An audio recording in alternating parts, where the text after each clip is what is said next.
Microsoft's sudden shutdown of its Sydney quantum lab shocked the research community and raised more questions than answers. Why would a company abandon a facility producing breakthroughs years ahead of its rivals? What secrets were hidden behind closed doors? And what does this mean for the global race toward quantum supremacy, where one breakthrough could topple entire industries? In this video, we'll reveal insider accounts, hidden motives, and the ripple effects of this seismic decision. From government pressure to corporate strategy, from rebellion to reinvention, this isn't just about a lab closing. It's about who controls the future of computing itself, the shutdown that shocked Sydney. When Microsoft announced the abrupt closure of its Sydney quantum lab, the decision reverberated throughout the scientific community like a shockwave. This wasn't just some routine corporate restructuring or a simple budget cut designed to trim excess fat. This was the deliberate dismantling of one of the most cutting-edge quantum research teams on the entire planet. An elite group of scientists who had already achieved groundbreaking advancements that rival companies were still years behind in even attempting. To many within the quantum physics field, this closure felt less like a calculated business decision and more like a catastrophic earthquake, leaving everyone questioning what was really going on behind the scenes. The Sydney facility wasn't just any ordinary research outpost. Established in close partnership with the prestigious University of Sydney, it had rapidly become a magnet, attracting some of the brightest and most innovative minds in the realm of quantum science. Specifically, the lab was entrusted with tackling one of the most persistent and stubborn challenges in the field: the seemingly insurmountable problem of scaling quantum computers. How could they move beyond a mere handful of qubits, the fundamental building blocks of quantum information, and reach the realm of millions, where their theoretical potential could finally be unleashed to deliver practical power? Instead of chasing incremental improvements to existing technologies, the Sydney team took a far more audacious approach, attacking the scaling bottleneck head-on by designing entirely novel systems that could fundamentally rewrite how qubits were controlled and, crucially, cooled. Their crowning achievement, the one that truly set them apart, was the development of revolutionary cryogenic control chips. These weren't just any chips. They were tiny, incredibly sophisticated devices meticulously engineered to function at unimaginably low temperatures, close to the absolute zero mark, which is 273.15 degrees Celsius or 459.67 degrees Fahrenheit. For decades, the dream of truly scalable quantum computers had been severely hampered by the need to have thousands upon thousands of delicate wires running into and out of refrigerators the size of entire closets. Each of those wires introduced not just heat, but also noise, electromagnetic interference, both of which posed a constant threat to the incredibly fragile qubits housed inside. The Sydney Group's radical solution elegantly bypassed this logistical and technical nightmare altogether. Their revolutionary chip was designed to operate inside the refrigerator itself, sitting directly adjacent to the qubits. This proximity allowed for direct control without the spaghetti-like mess of wiring that had plagued every other design. To put it simply, they had managed to slice through the Gordian knot of quantum scalability. By the year 2021, the team had already demonstrated early versions of their groundbreaking technology in a series of peer-reviewed publications, the gold standard of scientific validation. However, insiders have claimed that what was shared with the scientific community publicly represented only the very tip of a much larger iceberg. Behind closed doors, the team had achieved truly remarkable advancements that put them years ahead of competitors like IBM, Google, and other major players in the quantum computing arena. According to hushed whispers circulating within the community, some of these undisclosed breakthroughs were potentially within just 2 years of being commercially viable, a truly staggering leap forward in a field where most companies were still struggling to build functional laboratory prototypes. The sudden dismantling of such a uniquely accomplished team left many industry veterans absolutely baffled.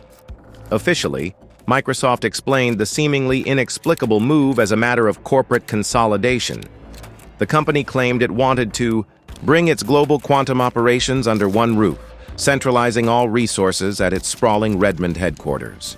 Company executives framed the move as a natural and logical shift from pure research and development toward productization, arguing that tighter integration would ultimately accelerate the entire development process. And yet, the precise timing of the closure raised more than a few eyebrows. Just as DARPA, the Defense Advanced Research Projects Agency, was in the final stages of selecting finalists for its high-stakes utility-scale quantum computing program, a program where Microsoft was one of only 2 companies to advance. Suddenly, the Sydney lab was deemed unnecessary. To a growing chorus of skeptics, this didn't look like mere consolidation. It appeared to be a carefully orchestrated political maneuver, heavily influenced by the United States government's desire to keep critical quantum research and development firmly under American control. The human cost of this sudden decision was equally striking. The 15-person Sydney team, many of whom held PhDs and had spent years undergoing highly specialized training, were summoned by 2 senior Microsoft executives who flew in from Redmond, Washington, specifically to deliver what amounted to an ultimatum. They were given 2 choices: either uproot their entire lives and relocate halfway across the world to Redmond, Washington, or walk away from Microsoft completely, effectively ending their employment.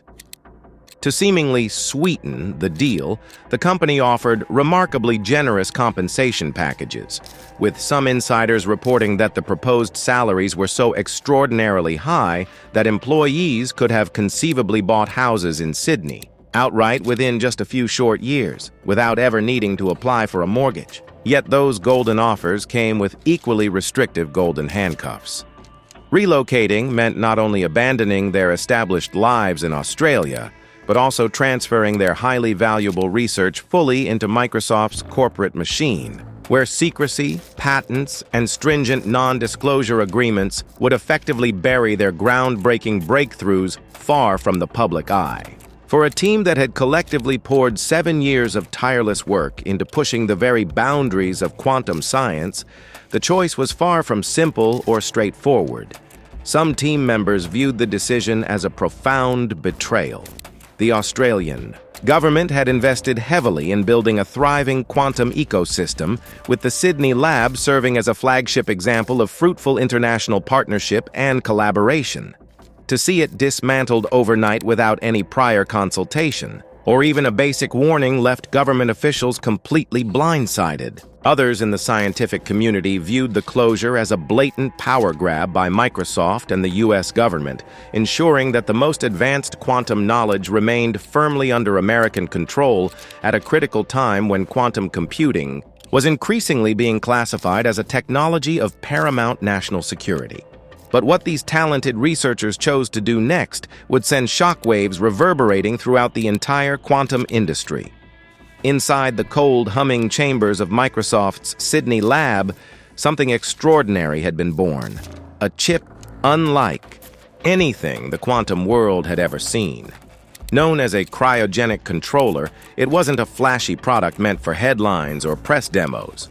Instead, it was a hidden key, a piece of engineering so vital that, without it, quantum computers would remain stuck in the realm of laboratory curiosities. The brilliance of this chip lay in where it could operate, inside the dilution refrigerator itself, at temperatures hovering just above absolute zero. At those extremes, even the smallest vibration or heat leak could destroy delicate quantum states. Yet this chip not only survived, it functioned seamlessly. For years, one of the greatest barriers to quantum computing wasn't about building qubits, but about controlling them. Imagine a refrigerator filled with thousands, or even millions, of qubits, each one needing precise instructions to perform calculations. In most designs, those commands must travel through a tangled mess of wires that snake into the freezing. chamber. Every additional wire added heat, introduced noise, and demanded space. In practice, this spaghetti-like architecture became unscalable. It was like trying to run a supercomputer by connecting every transistor to the outside world with a separate cable. Eventually, the entire system would collapse under its own complexity.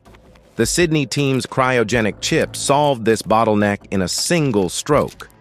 By operating inside the fridge, directly next to the qubits, the chip eliminated the need for those thousands of fragile wires. It streamlined control, reduced noise, and allowed the system to remain stable at ultra-cold temperatures. Suddenly, the idea of scaling from hundreds of qubits to millions no longer seemed like science fiction. The chip functioned as the missing nervous system, a way to give commands to the brain of a quantum computer without destroying the very thing that made it powerful. To those who understood its implications, the achievement was breathtaking. Industry insiders whispered that Microsoft's Sydney lab was years ahead of its rivals. IBM and Google, both loudly showcasing their progress with superconducting qubits, were still wrestling with the wiring nightmare. The Sydney team, meanwhile, had quietly leapfrogged the problem, laying the groundwork for machines that could one day compress unimaginable power into devices far smaller and more efficient than anything being built elsewhere. What the public saw in 2021 was only the surface. That year, the team published a landmark paper detailing their cryogenic control chip, and the announcement was celebrated across the quantum community. But behind the scenes, sources claimed the researchers had pushed even further. Unpublished results, kept tightly within Microsoft's vaults, hinted at capabilities that could bring the technology within 2 years of commercial-grade use. For a field known for long timelines and broken promises, that kind of acceleration was revolutionary. If true, these hidden breakthroughs suggested Microsoft had a potential trump card in the quantum race, a way to bypass the messy, expensive scaling problems that plagued its competitors. Yet, for reasons no one outside Redmond could fully explain, much of this knowledge never left the lab. Whether it was corporate strategy, national security concerns, or fear of giving rivals a roadmap, the most valuable findings remained buried. To this day, insiders argue about what Microsoft actually possesses versus what was left behind when the lab closed. And then came the most crucial twist. Intellectual property may have been secured through patents, but the expertise, the tacit knowledge of how to build, refine, and push the technology further existed inside the minds of the Sydney team. Stripping them from their environment, offering them relocation contracts, and attempting to fold them into Redmond's corporate structure was like pulling a plant out of its native soil. It risked stopping the very innovation that had been so painstakingly nurtured. But when you take away the inventors behind that technology, you risk igniting a rebellion. When Microsoft's executives delivered their ultimatum, move to Redmond or walk away, they likely believed the outcome was inevitable. After all, who would turn down salaries so high they could buy a house in Sydney outright within a few years? Who would reject the security of working at one of the most powerful tech companies in the world? Yet what happened next defied every expectation. One by one, every member of the Sydney quantum team declined. Not a single researcher accepted Microsoft's offer. All 15 chose to remain in Australia, rejecting financial comfort for something they valued more: control over their own destiny. The decision was radical. In the high-stakes world of cutting-edge science, careers are often defined by the corporations that bankroll them. Walking away from Microsoft meant not just losing a job, but stepping outside the protective shadow of a global giant, with no guarantee of funding, equipment, or institutional support. But this group wasn't simply chasing paychecks. They were united by years of collaboration, by breakthroughs that felt too important to surrender to secrecy, and by a sense that their work could only thrive in the open. At the center of this rebellion were Professor David Riley and Dr. Tom Oakey, two leaders who embodied both scientific brilliance and quiet defiance. Riley, who had held a joint position at Microsoft and the University of Sydney, was widely regarded as one of the world's leading quantum technologists. Oki, a respected physicist and strategist, brought sharp technical insight and a vision for where the team's work could lead. Together, they rallied their colleagues with a message that resonated more deeply than money. Their innovations should not be buried in corporate vaults. And so, from the ashes of Microsoft Quantum Sydney, a new entity was born. The team founded Emergence Quantum, a startup designed to carry their work forward on their own terms. Rather than being swallowed into Microsoft's machinery, they would chart their own course, keeping their research alive and within Australia's growing quantum ecosystem. It was a bold act of defiance, but it was also a declaration of independence, a signal that the race for quantum supremacy wouldn't be dictated by a single corporate giant. The gamble paid off faster than anyone expected. Within just a year of its founding, Emergence Quantum achieved a milestone that silenced skeptics. Partnering with another Australian startup, Dirac, they published a breakthrough in the prestigious journal Nature. Their cryogenic control chip, integrated with Dirac's silicon qubits, successfully operated at the same ultra-cold temperatures without degrading quantum performance. This wasn't theory. It was practice. The technology that Microsoft had sought to consolidate now stood independently validated, proving that the Sydney team hadn't lost momentum when they walked away.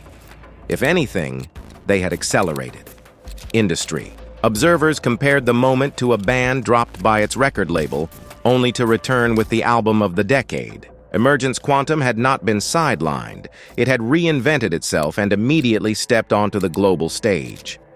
Better still, the company began generating revenue almost immediately through partnerships, including contracts with DARPA and other international agencies eager to tap into their expertise. What looked like a career-ending move at first had transformed into a model of scientific entrepreneurship, yet the symbolism of the move was as powerful as the science.